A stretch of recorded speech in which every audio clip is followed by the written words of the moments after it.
Hello बेटा बेटे कल आप पढ़ रहे सी कि trends in standard electrode potentials of transition elements. ठीक है जे ट्रांजिशन एलिमेंट्स दे ਆਪਾਂ ਕੰਪਾਊਂਡਸ ਦੀ ਸਟੇਬਿਲਿਟੀ ਨੂੰ ਸੋਲੂਸ਼ਨਸ ਦੇ ਵਿੱਚ ਚੈੱਕ ਕਰਨਾ ਹੋਵੇ ਕਿ ਸਟੇਬਲ ਹੈ, ਕਿਹੜੀ ਆਕਸੀਡੇਸ਼ਨ ਸਟੇਟ ਦੇ ਵਿੱਚ ਸਟੇਬਲ ਹੈ, ਤਾਂ ਉਹਦੇ ਵਾਸਤੇ ਆਪਾਂ ਕਿਹਾ ਸੀ ਕਿ ਉਹਨਾਂ ਦੇ ਇਲੈਕਟ੍ਰੋਡ ਪੋਟੈਂਸ਼ੀਅਲਸ ਦੇ ਬੇਸ ਤੇ ਆਪਾਂ ਉਹਨਾਂ ਨੂੰ ਚੈੱਕ ਕਰ ਸਕਦੇ ਹਾਂ। ਤਾਂ ਜਿਹਦੇ ਵਿੱਚ ਆਪਾਂ ਲਿਆ ਸੀ ਕਿ ਜਿਹੜਾ ਮੈਟਲ ਹੈ ਉਹ ਉਹਦੇ ਆਇਨ ਦੇ ਵਿੱਚ ਇਕੁਅਸ ਸੋਲੂਸ਼ਨ ਦੇ ਵਿੱਚ ਕਿਵੇਂ ਪਹੁੰਚਦਾ, ਉਹਦੇ 3 ਸਟੈਪਸ ਆਉਂਦੇ ਆ। ਸੋਲਿਡ ਤੋਂ ਪਹਿਲਾਂ ਗੈਸੀਅਸ ਸਟੇਟ 'ਚ ਆਏਗਾ, ਉਹਦੇ ਵਾਸਤੇ ਸਬਲੀਮੇਸ਼ਨ ਐਂਥੈਲਪੀ ਚਾਹੀਦੀ ਹੈ, ਫਿਰ ਉਹਨੂੰ ਆਇਓਨਾਈਜੇਸ਼ਨ ਐਂਥੈਲਪੀ ਲੈ ਕੇ ਉਹਨੇ ਆਇਨਿਕ ਫਾਰਮ 'ਚ ਆ ਜਾਣਾ ਹੈ। ਫਿਰ ਜਦੋਂ ਵਾਟਰ ਦੇ ਵਿੱਚ ਐਡ ਕਰਾਂਗੇ ਤਾਂ ਉਹਦੀ ਹਾਈਡਰੇਸ਼ਨ ਐਂਥੈਲਪੀ ਹੋਏਗੀ। ਸਾਰਿਆਂ ਦਾ ਸਮ ਹੈ ਜਿਹੜਾ ਉਹ ਕੀ ਹੈ, ਡੈਲਟਾ ਐਚ ਹੈ, ਜਦੋਂ ਮੈਟਲ ਸੋਲਿਡ ਤੋਂ ਮੈਟਲ ਆਇਨ ਇਕੁਅਸ 'ਚ ਪਹੁੰਚੇਗਾ। ਤਾਂ 3 ਚੀਜ਼ਾਂ ਡਿਸਾਈਡ ਕਰਨਗੀਆਂ ਕਿ ਕਿਹੜੀ ਆਕਸੀਡੇਸ਼ਨ ਸਟੇਟ ਦੇ ਵਿੱਚ ਜਿਹੜਾ ਕੰਪਾਊਂਡ ਹੈ ਉਹ ਸਟੇਬਲ ਹੋਏਗਾ ਜਾਂ ਮੈਟਲ ਸਟੇਬਲ ਹੋਏਗੀ, ਜਿਹਨੂੰ ਆਪਾਂ ਬੌਰਨ ਹੈਬਰ ਸਾਈਕਲ ਕਹਿੰਦੇ ਆ। ਠੀਕ ਹੈ, ਤਾਂ ਦੂਸਰਾ ਆਪਾਂ ਕੀਤਾ ਸੀ ਕਿ ਆਪਾਂ ਜਿਹੜਾ ਇਲੈਕਟ੍ਰੋਡ ਪੋਟੈਂਸ਼ੀਅਲ ਹੈ ਉਹਨੂੰ ਆਪਾਂ ਹਾਈਡਰੋਜਨ ਦੇ ਇਲੈਕਟ੍ਰੋਡ ਦੇ ਨਾਲ, ਰੈਫਰੈਂਸ ਇਲੈਕਟ੍ਰੋਡ ਦੇ ਨਾਲ ਲਾ ਕੇ ਅਸੀਂ ਹਰੇਕ ਮੈਟਲ ਦੇ ਇਲੈਕਟ੍ਰੋਡ ਨੂੰ ਇਲੈਕਟ੍ਰੋਡ ਪੋਟੈਂਸ਼ੀਅਲ ਨੂੰ ਕੈਲਕੂਲੇਟ ਕਰ ਸਕਦੇ ਹਾਂ। ਠੀਕ ਹੈ, ਇਹ ਆਪਾਂ ਦੱਸਿਆ ਸੀ ਕਿ ਉਹਨਾਂ ਨੂੰ ਆਪਾਂ ਚੈੱਕ ਕਰ ਸਕਦੇ ਹਾਂ, ਉਹਨਾਂ ਆਪਾਂ ਇਲੈਕਟ੍ਰੋਡ ਪੋਟੈਂਸ਼ੀਅਲ ਕੈਲਕੂਲੇਟ ਕਰ ਸਕਦੇ ਹਾਂ ਆਪਾਂ। ਤਾਂ ਆਪਾਂ ਕਿਹਾ ਸੀ ਕਿ ਇਲੈਕਟ੍ਰੋਡ ਪੋਟੈਂਸ਼ੀਅਲ ਦੀ ਜਿੰਨੀ ਵੈਲਿਊ ਘੱਟ ਹੋਏਗੀ, ਇਹ ਰਿਡਕਸ਼ਨ ਪੋਟੈਂਸ਼ੀਅਲ ਜਿੰਨਾ ਘੱਟ ਹੋਏਗਾ ਉਹਨਾਂ ਆਕਸੀਡੇਸ਼ਨ ਸਟੇਟ ਦੇ ਵਿੱਚ ਉਹਦੀ ਮੈਟਲ ਹੈ ਆਕਸੀਡੇਸ਼ਨ ਸਟੇਟ ਦੇ ਵਿੱਚ ਜ਼ਿਆਦਾ ਸਟੇਬਲ ਹੋਏਗੀ। ਜਿੰਨਾ ਉਹਦਾ ਇਲੈਕਟ੍ਰੋਡ ਪੋਟੈਂਸ਼ੀਅਲ ਹੈ ਜਿਹੜਾ ਉਹਦੀ ਨੈਗੇਟਿਵ ਵੈਲਿਊ ਹੋਏਗੀ, ਜਿਹੜੀ ਮੋਰ ਨੈਗੇਟਿਵ ਵੈਲਿਊ ਹੋਏਗੀ। ਠੀਕ ਹੈ, ਤਾਂ ਉਹਦੀ ਮਤਲਬ ਆਕਸੀਡਾਈਜ਼ਡ ਫਾਰਮ ਦੇ ਵਿੱਚ ਉਹ ਜ਼ਿਆਦਾ ਸਟੇਬਲ ਰਹੇਗਾ।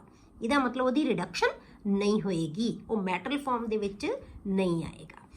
ਹੁਣ ਆਪਾਂ ਅੱਜ ਵੀ ਪੜ੍ਹਦੇ ਹਾਂ trends in M2 to M, ਕਿਉਂਕਿ ਇਹ ਆਪਾਂ ਤਾਂ ਲਿਖਿਆ ਬੇਟੇ M2 to M ਕਿਉਂਕਿ ਆਪਾਂ ਰਿਡਾਕਸ ਰਿਐਕਸ਼ਨ ਪਿੱਛੇ +1 ਦੇ ਵਿੱਚ ਆਪਾਂ ਪੜ੍ਹਿਆ ਸੀ ਤੇ ਉੱਥੇ ਆਪਾਂ ਕਿਹਾ ਸੀ ਕਿ ਬੇਟੇ ਕਿ ਜਿਹੜੇ ਪੋਟੈਂਸ਼ੀਅਲਸ ਹੈ ਨਾ ਉਹਨੂੰ ਆਪਾਂ ਹਮੇਸ਼ਾ ਰਿਡਕਸ਼ਨ ਪੋਟੈਂਸ਼ੀਅਲ ਦੇ ਵਿੱਚ ਹੀ ਲੈਣਾ ਹੈ। ਕਲੀਅਰ, ਇਹ IUPAC ਦੀਆਂ ਰეკਮੈਂਡੇਸ਼ਨਸ ਹੈ ਕਿ ਪੋਟੈਂਸ਼ੀਅਲ ਜਿਹੜਾ ਲੈਣਾ ਅਸੀਂ ਹਮੇਸ਼ਾ ਰਿਡਕਸ਼ਨ ਪੋਟੈਂਸ਼ੀਅਲ ਹੀ ਲਵਾਂਗੇ। ਇਹਦੀ ਫਾਰਮ ਦੇ ਵਿੱਚ ਮਤਲਬ ਇੱਕ ਹੀ ਤਰ੍ਹਾਂ ਦਾ ਪੋਟੈਂਸ਼ੀਅਲ ਲੈਣਾ ਜਿਹੜਾ ਆਪਾਂ ਰਿਡਕਸ਼ਨ ਦੀ ਫਾਰਮ ਦੇ ਵਿੱਚ ਲੈਣਾ, ਤਾਂ ਆਪਾਂ ਰਿਡਕਸ਼ਨ ਹੀ ਸ਼ੋ ਕਰਾਂਗੇ। ਹੁਣ ਆਪਾਂ ਇਹਨਾਂ ਦੇ ਪੋਟੈਂਸ਼ੀਅਲਸ ਨੂੰ ਦੇਖ ਕੇ ਆਪਾਂ ਦੇਖਾਂਗੇ ਕਿ ਮੈਟਲ 2 ਪੋਜ਼ਿਟਿਵ ਦੇ ਵਿੱਚ ਐਗਜ਼ਿਸਟ ਕਰੇਗਾ ਕਿ ਮੈਟਲ ਦੀ ਫਾਰਮ ਦੇ ਵਿੱਚ, ਕਿਹੜੀ ਚੀਜ਼ ਜ਼ਿਆਦਾ ਸਟੇਬਲ ਹੈ ਦੋਨਾਂ ਦੇ ਵਿੱਚੋਂ। ਤਾਂ ਆਪਾਂ ਇਹਦਾ ਟ੍ਰੈਂਡ ਪੜ੍ਹਦੇ ਹਾਂ ਆਪਾਂ। Standard electrode potential trends in M2 positive to M standard electrode potential. हुण आपां की कह बेटे कि जिहड़ियां ट्रांजिशन एलीमेंट्स है ना इन्हां दे विच कोई रेगूलर ट्रेंड नहीं हैगा इन्हां वैल्यूज़ दा। जे आपां कोई भी सारे ट्रांजिशन मैटल्स दे आपां M2 पॉजिटिव टू M बनावांगे, मतलब ਉਹਦਾ रिडक्शन पोटेंशियल कैलकुलेट करांगे। किवें करांगे, मैटल 2 इलैक्ट्रॉन गेन करेगी तो मैटल दे विच कन्वर्ट हो जाएगी। ठीक है, हरेक दा रिडक्शन पोटेंशियल होएगा, ਤਾਂ ਉਹ ਰਿਡਕਸ਼ਨ ਪੋਟੈਂਸ਼ੀਅਲਸ ਨੂੰ ਆਪਾਂ ਕੀ ਹੈ ਜਿਹੜਾ ਹੈਗਾ ਸਟੱਡੀ ਕਰਾਂਗੇ। ਸਾਰਿਆਂ ਦੇ ਸਾਰੇ ਜਿਹੜੇ ਹੈਗੇ ਹੈ ਟ੍ਰਾਂਜੀਸ਼ਨ ਮੈਟਲਸ ਨੇ ਉਹਨਾਂ ਨੂੰ ਬਸ ਸਟੱਡੀ ਕਰਾਂਗੇ। ਉਹਨਾਂ ਵੈਲਿਊਜ਼ ਦੇ ਵਿੱਚ ਕੋਈ ਰੈਗੂਲਰ ਟ੍ਰੈਂਡ ਨਹੀਂ ਹੈਗਾ। ਜੇ ਆਪਾਂ ਸਾਰੇ ਟ੍ਰਾਂਜੀਸ਼ਨ ਮੈਟਲਸ ਦਾ ਆਪਾਂ ਇਹ ਰਿਡਕਸ਼ਨ ਪੋਟੈਂਸ਼ੀਅਲ ਦੇਖੀਏ ਕਿ M2 ਪੋਜ਼ਿਟਿਵ ਟੂ M ਜਦੋਂ ਬਣ ਰਿਹਾ ਤਾਂ ਕੋਈ ਰੈਗੂਲਰ ਟ੍ਰੈਂਡ ਨਹੀਂ ਇਹਨਾਂ ਵੈਲਿਊਜ਼ ਦੇ ਵਿੱਚ ਆਉਂਦਾ। ਹੁਣ ਇਸ ਇਰਰੈਗੂਲਰ ਟ੍ਰੈਂਡ ਦਾ ਜਾਂ ਇਰਰੈਗੂਲਰ ਵੇਰੀਏਸ਼ਨ ਦਾ ਜਿਹੜਾ ਹੈਗਾ ਉਹ ਰੀਜ਼ਨ ਕੀ ਹੈ ਬੇਟੇ, ਕਿਉਂਕਿ ਇਹਨਾਂ ਦੀਆਂ ਆਇਓਨਾਈਜੇਸ਼ਨ ਐਂਥੈਲਪੀਜ਼ ਵੀ ਕੀ ਹੈ, ਇਰਰੈਗੂਲਰ ਹੈ। ਜਿਹੜੀ ਆਇਓਨਾਈਜੇਸ਼ਨ ਐਂਥੈਲਪੀ ਦੇ ਵਿੱਚ ਵੇਰੀਏਸ਼ਨ ਹੁੰਦੀ ਸੀ ਬੇਟੇ, ਆਪਾਂ ਆਇਓਨਾਈਜੇਸ਼ਨ ਐਂਥੈਲਪੀ ਨੂੰ ਬਹੁਤ ਡਿਟੇਲ ਦੇ ਵਿੱਚ ਪੜ੍ਹਿਆ ਸੀ, ਤਾਂ ਉਹਦੀ ਵੇਰੀਏਸ਼ਨ ਹੈ ਜਿਹੜੀ ਉਹ ਕੀ ਸੀ ਬੇਟੇ, ਬਹੁਤ ਇਰਰੈਗੂਲਰ ਸੀ। ਠੀਕ ਹੈ, ਤਾਂ ਹੁਣ ਐਂਥੈਲਪੀਜ਼ ਦਾ ਕਿਉਂਕਿ 2 ਇਲੈਕਟ੍ਰੋਨ ਹੈ ਤਾਂ 2 ਐਂਥੈਲਪੀਜ਼ ਹੋਣਗੀਆਂ। M2 ਕਿਵੇਂ ਬਣੇਗਾ, ਬਾਈ ਦ ਲਾਅ ਆਫ 2 ਇਲੈਕਟ੍ਰੋਨ, ਤਾਂ ਉਹਦੇ ਵਾਸਤੇ 2 ਐਂਥੈਲਪੀਜ਼ ਚਾਹੀਦੀਆਂ ਹੋਣਗੀਆਂ। ਪਹਿਲੇ ਇਲੈਕਟ੍ਰੋਨ ਨੂੰ ਰਿਮੂਵ ਕਰਨ ਵਾਸਤੇ IE1 ਹੋਏਗਾ, ਦੂਜੇ ਇਲੈਕਟ੍ਰੋਨ ਨੂੰ ਰਿਮੂਵ ਕਰਨ ਵਾਸਤੇ IE2 ਹੋਏਗਾ।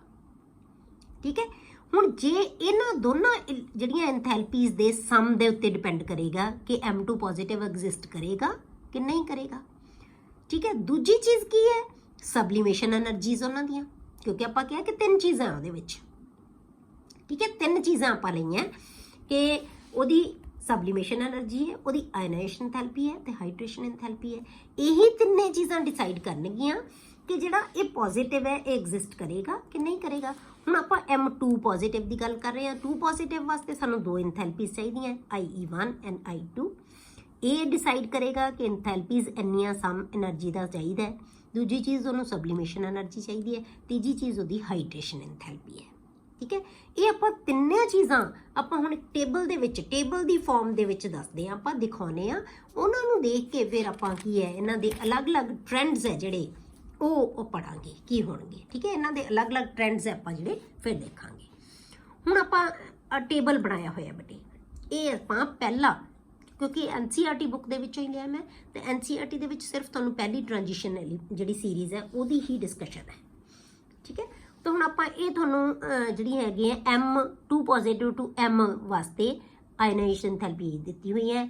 ਇਹ ਐਟਮਾਈਜ਼ੇਸ਼ਨ ਐਨਰਜੀ ਹੈ, ਮਤਲਬ ਕਿ ਜਿਹੜੀ ਆਪਾਂ ਸਬਲੀਮੇਸ਼ਨ ਆ ਗਈ, ਇਹਦੀ ਕੀ ਆ ਗਈ, ਇਹ ਡੈਲਟਾ H1 ਆ ਗਿਆ, ਇਹ ਡੈਲਟਾ H2 ਆ ਗਿਆ, ਇਹ ਹਾਈਡਰੇਸ਼ਨ ਇੰਥੈਲਪੀ ਆ ਗਈ।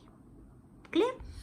ਹੁਣ ਆਪਾਂ ਇਹ ਵੈਲਿਊ ਆ ਗਈ ਬੇਟੇ E0 ਦੀ ਪਰ ਵੋਲਟ, ਇਨ ਵੋਲਟਸ, ਵੋਲਟਸ ਦੇ ਵਿੱਚ ਚੈੱਕ ਕੀਤੇ ਹੋਇਆ।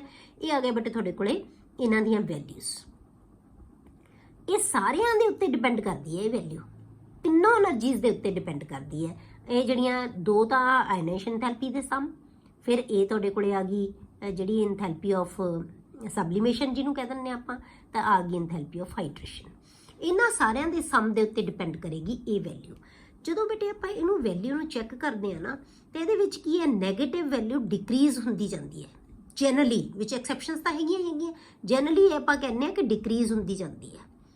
ਪਰ ਆਪਾਂ ਇੱਕ ਵੈਲਿਊ ਦੇਖੀਏ ਜਿਹਦੇ ਵਿੱਚ ਆਹ ਵਾਲੀ ਵੈਲਿਊ ਹੈ ਜਿਹੜੀ, ਇਹ ਪੋਜ਼ਿਟਿਵ ਵੈਲਿਊ ਹੈ। ਹੋਰ ਕੋਈ ਵੀ ਵੈਲਿਊ ਪੋਜ਼ਿਟਿਵ ਨਹੀਂ ਹੈਗੀ। ਦੇਖੋ ਤੁਸੀਂ ਪੂਰੇ ਟੇਬਲ ਦੇ ਵਿੱਚ ਇੱਕ ਕਾਪਰ ਦੀ ਹੈ, ਕਾਪਰ ਦੀ ਵੈਲਿਊ ਹੈ ਨਾ ਜਿਹੜੀ, ਉਹ ਕੀ ਹੈ ਬੇਟੇ, ਪੋਜ਼ਿਟਿਵ ਹੈ। ਠੀਕ ਹੈ, ਹੁਣ ਇਹਦਾ ਮਤਲਬ ਆਪਾਂ ਕੀ ਕਿਹਾ ਕਿ ਕੁਐਸਚਨ ਤੁਹਾਨੂੰ ਹਮੇਸ਼ਾ ਕਿਹਦੇ ਤੇ ਆਉਂਦਾ ਹੈ, ਐਕਸੈਪਸ਼ਨ ਦੇ ਉੱਤੇ ਹੀ ਆਉਂਦਾ ਹੈ। ਸਭ ਤੋਂ ਪਹਿਲਾਂ ਤੁਹਾਡੇ ਕੋਲੇ ਕੁਐਸਚਨ ਕਿਹਦਾ ਆਏਗਾ, ਕਾਪਰ ਦੇ ਨਾਲ ਰਿਲੇਟਡ ਡਿਸਕਸ ਕਰਦੇ ਹਾਂ ਆਪਾਂ ਕਿ ਇਹਦਾ ਰੀਜ਼ਨ ਕੀ ਹੈ। ਇਹਦਾ ਰੀਜ਼ਨ ਕੀ ਹੈ ਕਿ ਕਾਪਰ ਦੀ ਜਿਹੜੀ ਹੈਗੀ ਹੈ ਪੋਜ਼ਿਟਿਵ ਇੰਥੈਲਪੀ ਹੈ ਜਿਹੜੀ, ਉਹ ਜਾਂ E0 ਦੀ ਵੈਲਿਊ ਕਿਉਂ ਹੈ। ਠੀਕ ਹੈ, it is clear from the table that copper has positive reduction potential। ਸਿਰਫ ਕਾਪਰ ਦਾ ਰਿਡਕਸ਼ਨ ਪੋਟੈਂਸ਼ੀਅਲ ਕੀ ਹੈ ਬੇਟੇ, ਪੋਜ਼ਿਟਿਵ ਹੈ। ਡੈਲਟਾ E ਹੈ ਜਿਹੜਾ, ਉਹ ਕਿੰਨਾ ਹੈ, ਪੋਜ਼ਿਟਿਵ 0.34 ਵੋਲਟ। ਹੁਣ ਇਹਦੇ ਤੋਂ ਸਾਨੂੰ ਕੀ ਪਤਾ ਲੱਗਦਾ ਬੇਟੇ, ਪੋਜ਼ਿਟਿਵ ਦਾ ਮਤਲਬ ਕੀ ਹੈ ਕਿ ਇਹ ਆਇਨਿਕ ਜਿਹੜੀ ਆਪਾਂ ਕੋ ਜਿਹੜਾ ਕਾਪਰ ਪੋਜ਼ਿਟਿਵ ਫਾਰਮ ਦੇ ਵਿੱਚ ਐਗਜ਼ਿਸਟ ਨਹੀਂ ਕਰੇਗਾ। ਇਹੀ ਦੱਸਦਾ ਨਾ, ਇਹਦਾ ਮਤਲਬ ਕੀ ਹੋਇਆ, this shows that copper is least reactive metal. Reactive metal ਕਦੋਂ ਹੋਏਗੀ, ਜੇ ਇਹ ਆਇਨ ਛੇਤੀ ਬਣਾ ਲੇਗੀ। ਤਾਂ ਇਹਦਾ ਮਤਲਬ ਕੀ ਹੈ ਕਿ ਇਹ ਸਾਰਿਆਂ ਨਾਲੋਂ ਘੱਟ ਰਿਐਕਟਿਵ ਮੈਟਲ ਹੈ, ਕਿਉਂਕਿ ਇਹ ਛੇਤੀ ਆਇਨ ਨਹੀਂ ਬਣਾਏਗੀ। ਕਲੀਅਰ।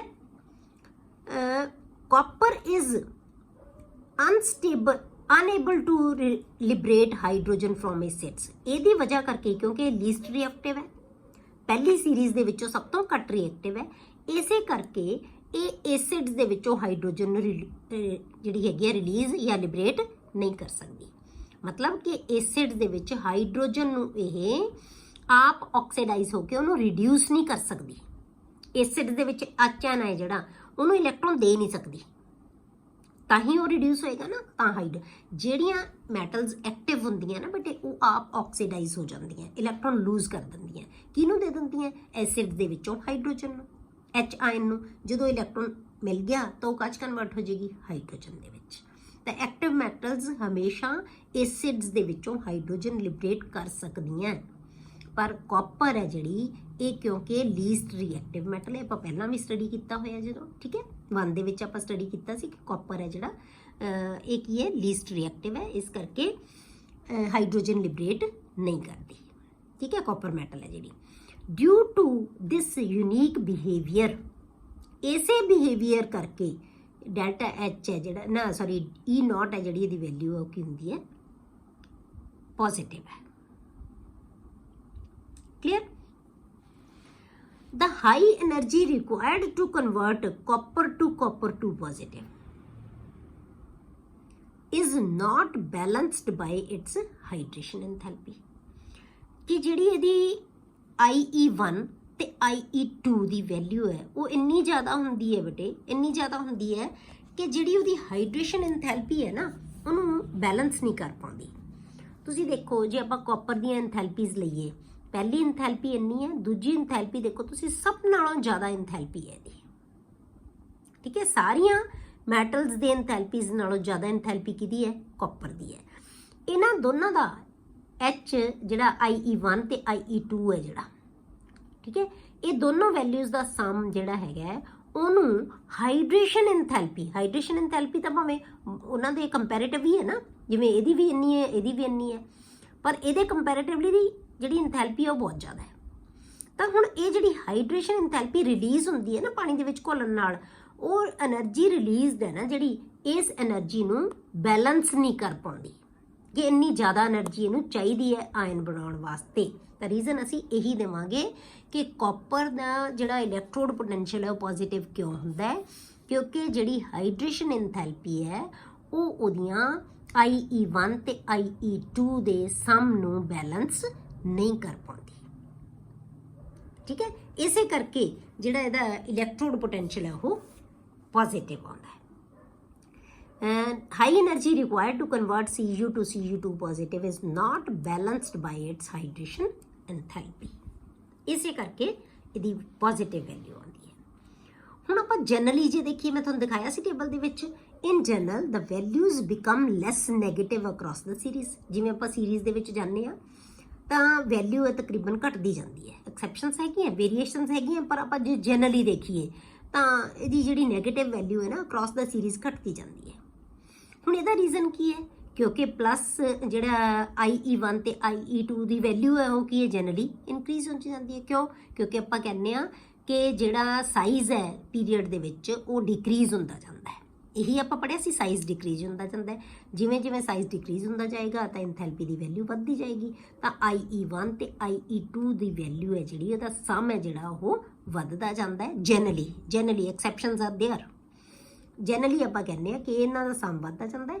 ਇਸੇ ਕਰਕੇ ਨੈਗੇਟਿਵ ਵੈਲਿਊ ਹੈ ਜਿਹੜੀ ਉਹ ਘਟਦੀ ਜਾਂਦੀ ਹੈ, ਕਿਉਂਕਿ ਉਹਨੂੰ ਆਇਨ ਬਣਾਉਣ ਵਾਸਤੇ ਬਹੁਤ ਜ਼ਿਆਦਾ એનર્ਜੀ ਚਾਹੀਦੀ ਹੈ।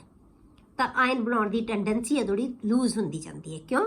ਕਿਉਂਕਿ ਆਇਨਾਈਜੇਸ਼ਨ ਥੈਰੇਪੀਜ਼ ਦਾ ਸਮ ਬਹੁਤ ਵੱਧਦਾ ਜਾਂਦਾ ਹੈ।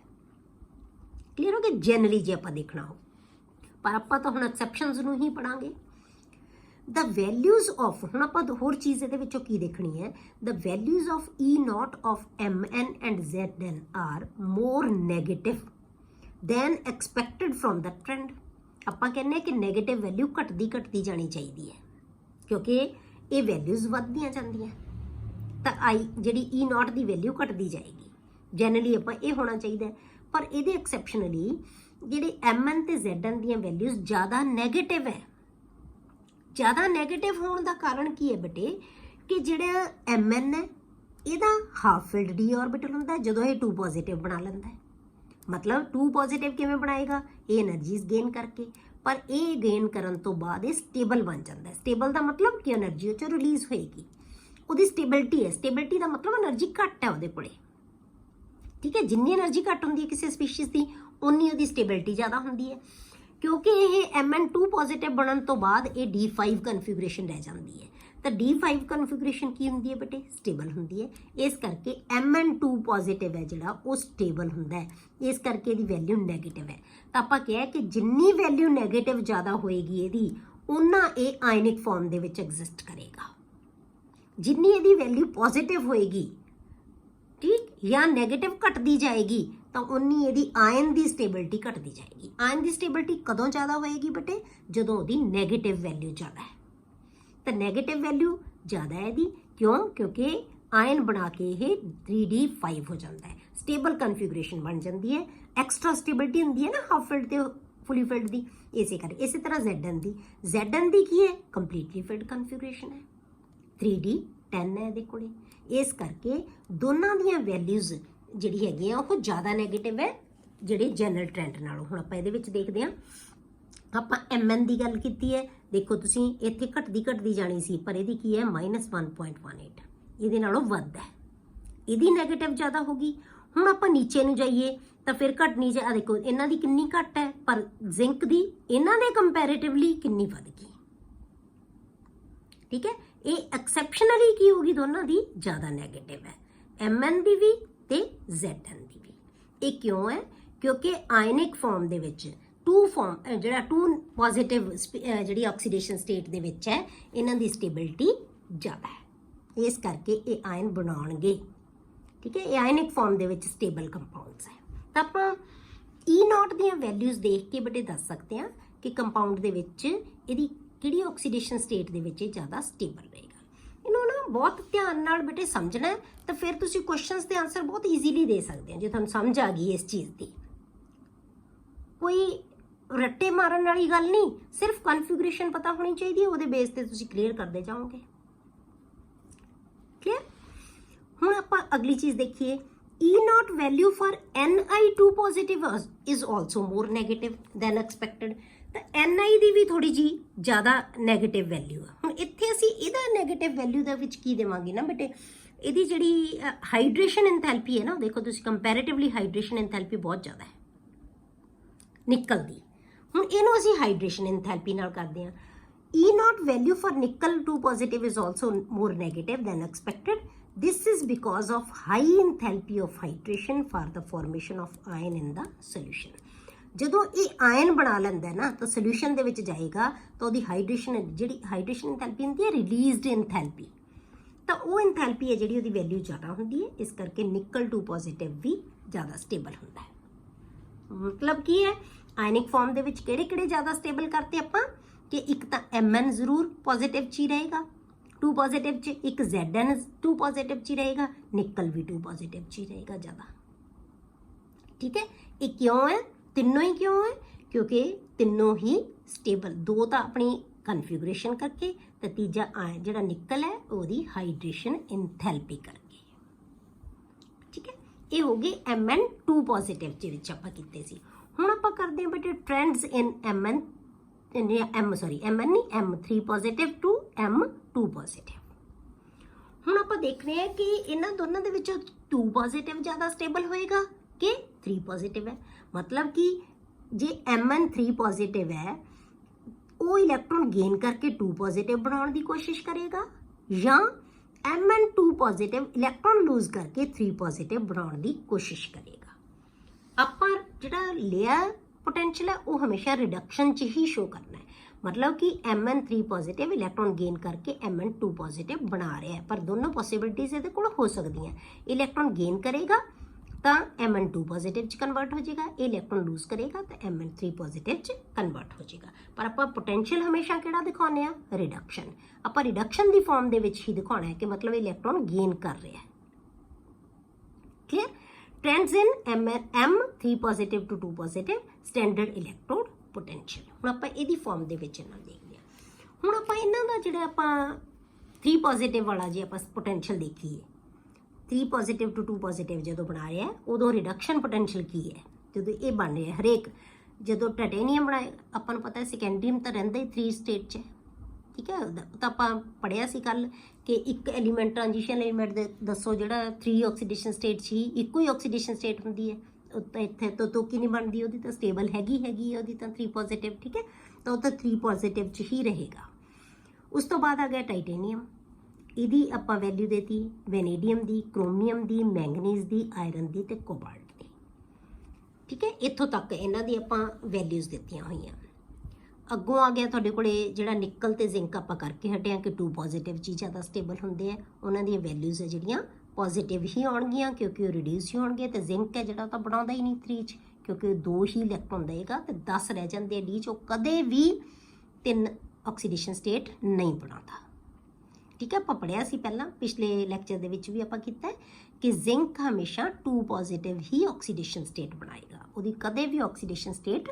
3 ਨਹੀਂ ਹੋਏਗੀ ਤਾਂ ਆਪਾਂ ਸਿਰਫ ਆਹ 6 ਐਲੀਮੈਂਟਸ ਨੂੰ ਹੀ ਦੇਖਾਂਗੇ ਇਹਨਾਂ ਦਾ ਟ੍ਰੈਂਡ ਹੀ ਦੇਖਦੇ ਆਪਾਂ ਕਲੀਅਰ ਤਾਂ ਇਹਨਾਂ ਦੇ ਵੋਲਟਸ ਦੇ ਵਿੱਚ ਜਿਹੜੇ ਪੋਟੈਂਸ਼ੀਅਲਸ ਆ ਉਹ ਦਿੱਤੇ ਹੋਏ ਆ ਹੁਣ ਇਹਨੂੰ ਸਟੱਡੀ ਕਰਨ ਤੋਂ ਬਾਅਦ ਆਪਾਂ ਦੇਖਦੇ ਹਾਂ ਕਿ ਜਿਹੜਾ ਨੈਗੇਟਿਵ ਵੈਲਿਊ ਡਿਕਰੀਜ਼ ਹੈ ਇੱਥੇ ਪੋਜ਼ਿਟਿਵ ਵੱਧ ਗਈ ਇਹਦੀ ਦੇਖੋ ਤੁਸੀਂ ਐਕਸਟਰਾ ਜ਼ਿਆਦਾ ਨੈਗੇਟਿਵ ਹੈ ਇਹਦੀ ਪੋਜ਼ਿਟਿਵ ਹੋ ਗਈ ਇਹਦੀ ਫਿਰ ਪੋਜ਼ਿਟਿਵ ਵੱਧਦੀ ਜਾਂਦੀ ਹੈ ਮਤਲਬ ਨੈਗੇਟਿਵ ਘਟਦੀ ਜਾਂਦੀ ਪੋਜ਼ਿਟਿਵ ਵੱਧਦੀ ਜਾਂਦੀ ਹੈ ਪਰ ਇੱਥੇ ਐਕਸੈਪਸ਼ਨ ਆ ਗਈ ਵਿਚਾਲੇ ਇੱਥੇ ਇਹਦੇ ਨਾਲੋਂ ਜ਼ਿਆਦਾ ਹੋਣੀ ਚਾਹੀਦੀ ਸੀ ਇਹ ਇਹਦੇ ਨਾਲੋਂ ਜ਼ਿਆਦਾ ਪਰ ਇਹ ਵੀ ਇਨ ਬਿਟਵੀਨ ਆ ਗਈ ਇਹਦੇ ਨਾਲੋਂ ਘੱਟ ਇਹਨਾਂ ਦੋਨਾਂ ਦੇ ਵਿਚਕਾਰ ਆ ਗਈ ਹੈ ਠੀਕ ਹੈ ਦੋਨਾਂ ਦੇ ਵਿਚਕਾਰ ਮਤਲਬ ਕੀ ਹੈ ਇਹਦੇ ਨਾਲੋਂ ਵੀ ਘੱਟ ਹੈ ਇਹ कह लो कि विचकार सी, ਇਹਦੇ ਨਾਲੋਂ ਵੱਧ ਹੋਣੀ ਚਾਹੀਦੀ ਸੀ, ਪਰ ਇਹਦੇ ਨਾਲੋਂ ਵੀ ਇਹ ਕੀ ਹੈ, ਘੱਟ ਹੈ। ਹੁਣ ਇਹ ਵੀ ਐਕਸੈਪਸ਼ਨ ਹੈ, ਹੁਣ ਆਪਾਂ ਇਹਨੂੰ ਵੀ ਸਟੱਡੀ ਕਰਾਂਗੇ, ਠੀਕ ਹੈ। Accept copper and zinc, copper ਤੇ ਜ਼ਿੰਕ ਨੂੰ ਛੱਡ ਕੇ all other elements of first transition series show 3 oxidation state। Copper ਤੇ ਜ਼ਿੰਕ ਤਾਂ ਦੋ ਹੀ ਬਣਾਉਂਦੇ ਆ ਨਾ, ਕਾਪਰ ਵੀ ਤੇ ਜ਼ਿੰਕ ਵੀ, ਸਿਰਫ ਦੋ ਤੱਕ ਹੀ ਬਣਾਉਂਦੇ, ਤਿੰਨ ਆਪਾਂ ਜਦੋਂ ਆਕਸੀਡੇਸ਼ਨ ਸਟੇਟਸ ਕੀਤੀਆਂ ਸੀ ਬੇਟੇ, ਉੱਥੇ ਆਪਾਂ ਦੇਖਿਆ ਸੀ ਕਿ ਕਾਪਰ 1 ਤੇ 2 ਬਣਾਉਂਦਾ ਹੈ, ਜ਼ਿੰਕ 2 ਬਣਾਉਂਦਾ ਹੈ, ਇਹ 3 ਨਹੀਂ ਬਣਾਉਂਦੇ। ਜੇ ਤੁਹਾਨੂੰ ਯਾਦ ਹੋਣਗੀਆਂ ਆਕਸੀਡੇਸ਼ਨ ਸਟੇਟਸ ਜਿੱਥੇ ਆਪਾਂ ਡਿਸਕਸ ਕੀਤੀਆਂ ਸੀ ਕਿ ਕਿਹੜੀਆਂ ਆਕਸੀਡੇਸ਼ਨ ਸਟੇਟਸ ਦੇ ਵਿੱਚ ਇਹ ਐਗਜ਼ਿਸਟ ਕਰਦੇ ਆ, ਤਾਂ ਕੀ ਸੀ, ਆ ਦੇਖੋ ਤੁਸੀਂ, ਜ਼ਿੰਕ ਵੀ ਨਹੀਂ ਬਣਾਉਂਦਾ 3 ਆਕਸੀਡੇਸ਼ਨ ਸਟੇਟ ਤੇ ਕਾਪਰ ਵੀ ਨਹੀਂ ਬਣਾਉਂਦਾ, ਬਾਕੀ ਸਾਰੇ 3 ਹੋ ਸਕਦੇ ਆ, ਬਾਕੀ ਸਾਰਿਆਂ ਦੇ ਵਿੱਚ 3 ਆਕਸੀਡੇਸ਼ਨ ਸਟੇਟ ਆਉਂਦੀ ਹੈ, ਠੀਕ ਹੈ। ਇਹੀ ਚੀਜ਼ ਆਪਾਂ ਦੱਸ ਰਹੇ ਹਾਂ ਕਿ ਜਿਹੜੇ ਜ਼ਿੰਕ ਨੂੰ ਛੱਡ ਕੇ ਬਾਕੀ ਸਾਰੇ ਦੇ ਸਾਰੇ ਕੀ ਹੈ, 3 ਆਕਸੀਡੇਸ਼ਨ ਸਟੇਟ ਦੇ ਵਿੱਚ ਐਗਜ਼ਿਸਟ ਕਰਦੇ ਆ। Show 3 oxidation states also to form M3 positive ion in aqueous solution।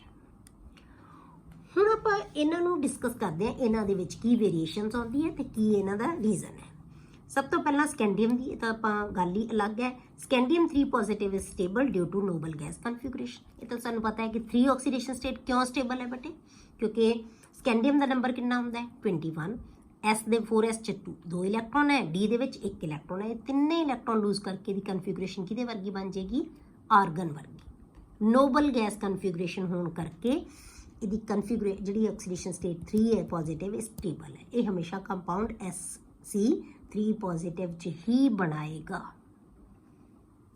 Clear.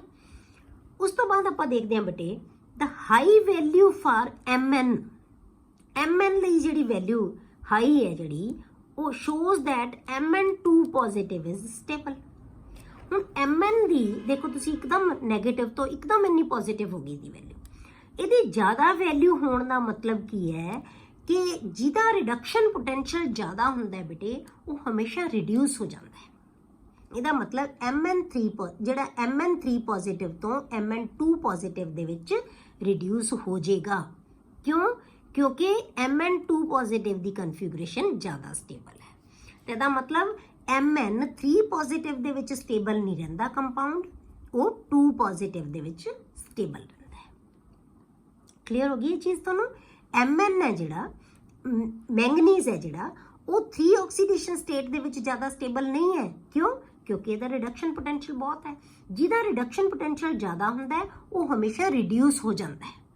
ਇਹ ਆਪਾਂ 1 ਦੇ ਵਿੱਚ ਵੀ ਪੜ੍ਹਿਆ ਹੋਇਆ ਹੈ, ਜਿਹਦਾ ਰਿਡਕਸ਼ਨ ਪੋਟੈਂਸ਼ੀਅਲ ਜ਼ਿਆਦਾ ਹੋਏਗਾ ਉਹਦੀ ਹਮੇਸ਼ਾ ਰਿਡਕਸ਼ਨ ਹੁੰਦੀ ਹੈ, ਤਾਂ ਇਹ ਰਿਡਿਊਸ ਹੋ ਜਾਏਗਾ। ਰਿਡਿਊਸ ਹੋ ਕੇ ਕੀ ਬਣਾਏਗਾ, Mn2 ਪੋਜ਼ਿਟਿਵ ਬਣਾ ਲੇਗਾ। ਕਿਉਂ? ਕਿਉਂਕਿ Mn2 ਪੋਜ਼ਿਟਿਵ ਦੀ ਕਨਫਿਗਰੇਸ਼ਨ ਹੈ ਬੇਟੇ, ਉਹ ਕੀ ਹੈ, ਸਟੇਬਲ ਕਨਫਿਗਰੇਸ਼ਨ ਹੈ, 3D5 ਕਨਫਿਗਰੇਸ਼ਨ ਹੈ, ਤੇ ਇਹ ਸਟੇਬਲ ਕਨਫਿਗਰੇਸ਼ਨ ਹੈ। ਇਸ ਕਰਕੇ Mn ਹੈ ਜਿਹੜਾ ਉਹ ਰਿਡਿਊਸ ਹੋ ਜਾਏਗਾ, Mn2 ਪੋਜ਼ਿਟਿਵ ਬਣਾ ਲੇਗਾ, ਠੀਕ ਹੈ। ਤਾਂ ਆਪਾਂ ਦੱਸਦਾ ਕਿ ਇਸ ਸੀਰੀਜ਼ ਦੇ ਵਿੱਚ ਇਹਦਾ ਪੋਟੈਂਸ਼ੀਅਲ ਇੱਕਦਮ ਵੱਧ ਗਿਆ। ਕਿਉਂ ਹੈ? ਕਿਉਂਕਿ ਇਹ ਰਿਡਿਊਸ ਹੋ ਕੇ Mn2 ਪੋਜ਼ਿਟਿਵ ਬਣਾਉਣ ਦੀ ਕੋਸ਼ਿਸ਼ ਕਰੇਗਾ। ਤਾਂ ਆਇਨ ਦੇ ਜਿਹੜਾ ਆਪਾਂ ਲੈਂਦੇ ਹਾਂ ਸੋਲਿਊਸ਼ਨ, ਉਹਦੇ ਵਿੱਚ Mn3 ਪੋਜ਼ਿਟਿਵ ਨਹੀਂ ਸਟੇਬਲ ਹੁੰਦਾ, Mn2 ਪੋਜ਼ਿਟਿਵ ਸਟੇਬਲ ਹੁੰਦਾ ਹੈ। ਹੁਣ ਆਪਾਂ ਦੇਖੀਏ comparatively low value of E0 for Fe। ਹੁਣ Fe ਦੀ ਜਿਹੜੀ ਹੈਗੀ ਹੈ ਕੰਪੈਰੇਟਿਵਲੀ ਲੋ ਵੈਲਿਊ ਹੈ, ਇਹਨਾਂ ਦੇ ਇੱਥੋਂ ਵਧਣੀ ਚਾਹੀਦੀ ਸੀ ਵੈਲਿਊ, ਪਰ ਇਹਦੇ ਨਾਲੋਂ ਕੀ ਹੈ, ਘੱਟ ਹੈ। ਕੰਪੈਰੇਟਿਵਲੀ ਲੋ ਵੈਲਿਊ ਦਾ ਮਤਲਬ ਕੀ ਹੈ ਕਿ ਇਹਦੀ ਛੇਤੀ ਰਿਡਕਸ਼ਨ ਨਹੀਂ ਹੋਏਗੀ। ਕਿਉਂ? ਕਿਉਂਕਿ Fe 3 ਪੋਜ਼ਿਟਿਵ ਦੇ ਵਿੱਚ ਰਹਿਣ ਦੀ ਕੋਸ਼ਿਸ਼ ਕਰੇਗਾ। 3 ਪੋਜ਼ਿਟਿਵ ਦੇ ਵਿੱਚ ਜ਼ਿਆਦਾ ਸਟੇਬਲ ਕਨਫਿਗਰੇਸ਼ਨ ਹੁੰਦੀ ਹੈ ਇਹਦੀ, ਕਿਉਂਕਿ ਜਦੋਂ Fe3 ਬਣਾ ਲੇਗਾ, Fe3 ਹੈ ਜਿਹੜੀ ਇਹਦੀ ਕਨਫਿਗਰੇਸ਼ਨ, ਉੱਥੇ ਕੀ ਹੈ, D5 ਕਨਫਿਗਰੇਸ਼ਨ ਹੋ ਜਾਂਦੀ ਹੈ। ਇਹਦੀ ਕਨਫਿਗਰੇਸ਼ਨ ਕੀ ਹੋ ਜਾਂਦੀ ਹੈ, D5, ਕਿਉਂਕਿ Fe ਦੇ ਵਿੱਚ ਕਿੰਨੇ ਇਲੈਕਟ੍ਰੋਨ ਹੁੰਦੇ ਆ ਬੇਟੇ, 6, 26 ਨੰਬਰ ਹੈ ਇਹਦਾ, ਤਾਂ D 'ਚ 6 ਹੈ, 4s ਤੋਂ ਤਾਂ ਦੋਨੋਂ ਇਲੈਕਟ੍ਰੋਨ ਨਿਕਲ ਗਏ, ਤਾਂ Fe2 ਪੋਜ਼ਿਟਿਵ ਬਣ ਜਾਏਗਾ, ਪਰ D ਚੋਂ 1 ਇਲੈਕਟ੍ਰੋਨ ਛੱਡਣ ਨਾਲ D5 ਕਨਫਿਗਰੇਸ਼ਨ ਬਣ ਜਾਏਗੀ। ਇਸ ਕਰਕੇ Fe2 ਨਾਲੋਂ ਇਹ Fe3 ਦੇ ਵਿੱਚ ਰਹਿਣ ਦੀ ਕੋਸ਼ਿਸ਼ ਜ਼ਿਆਦਾ ਕਰੇਗਾ। ਤਾਂ ਕਿਉਂ? ਕਿਉਂਕਿ Fe3 ਦੇ ਵਿੱਚ ਇਹਦੀ ਕਨਫਿਗਰੇਸ਼ਨ ਕੀ ਹੈ, D5 ਕਨਫਿਗਰੇਸ਼ਨ।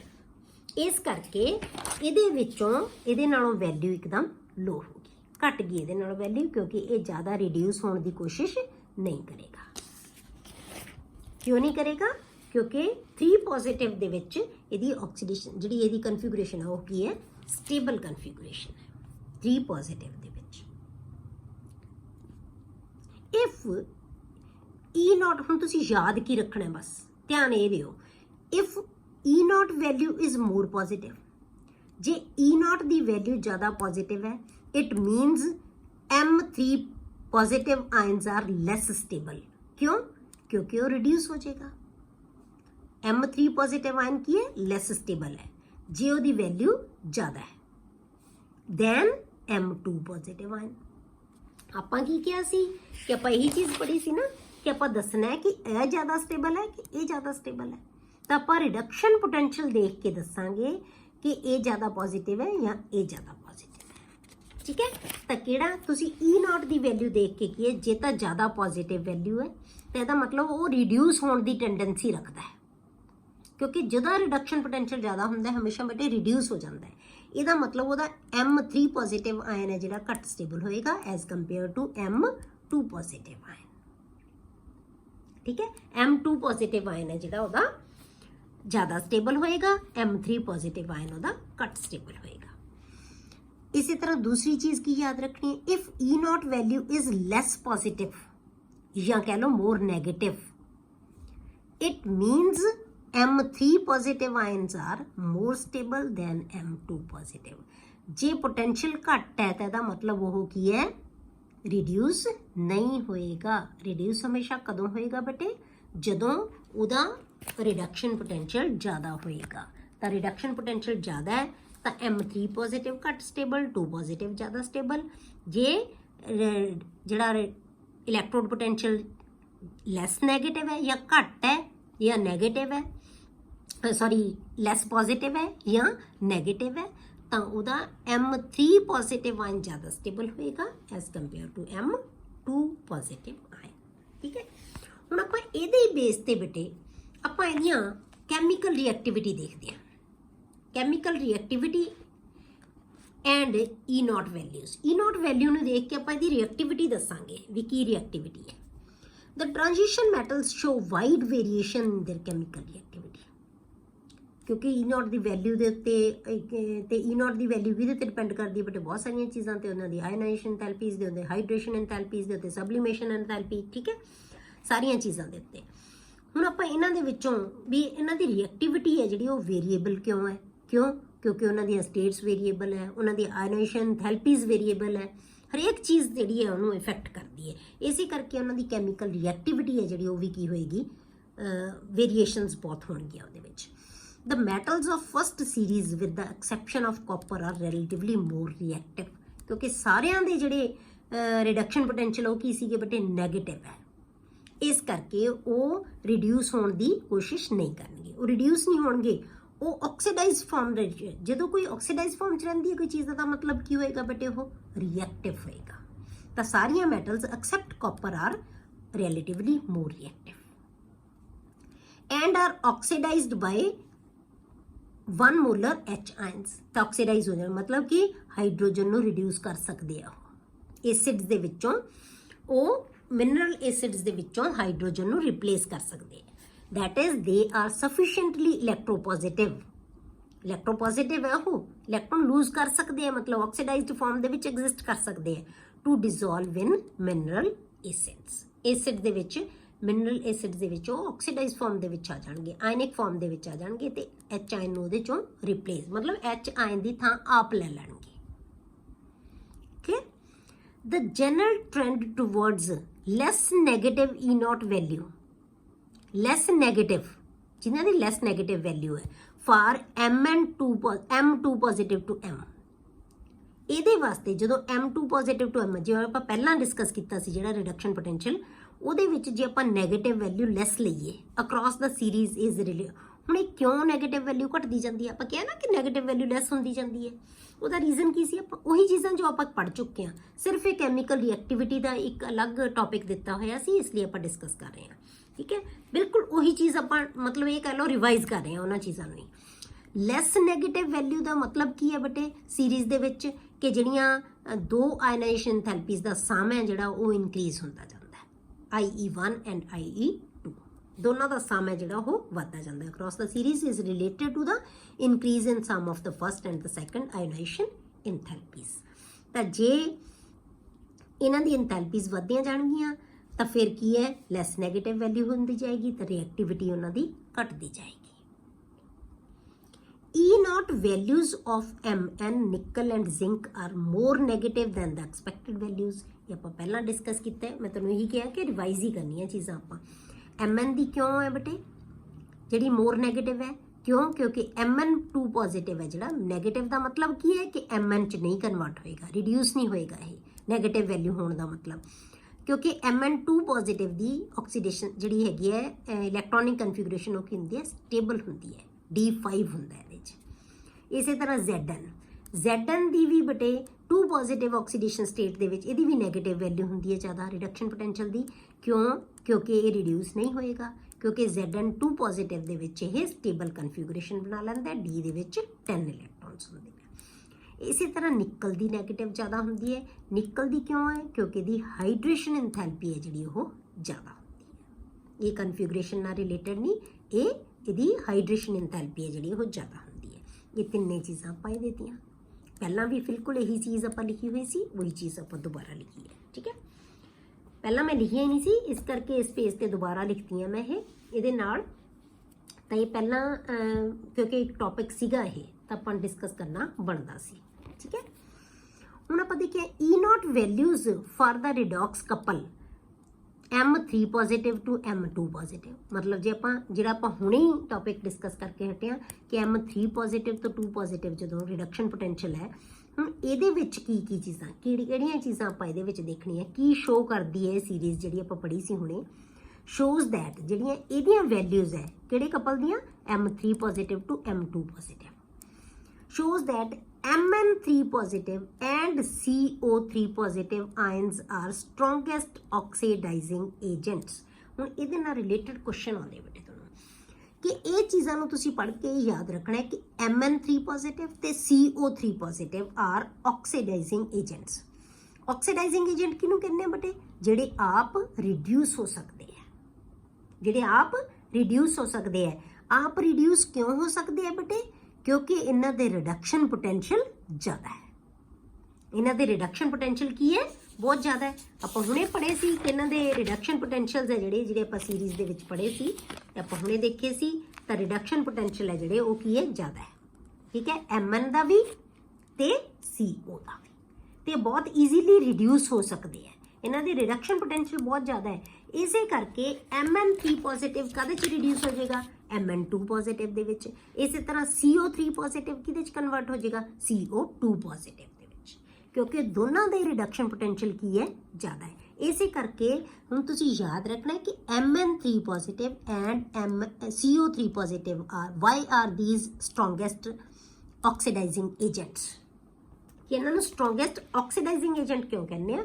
क्योंकि ये बहुत ईजीली आप रिड्यूस हो सकते हैं।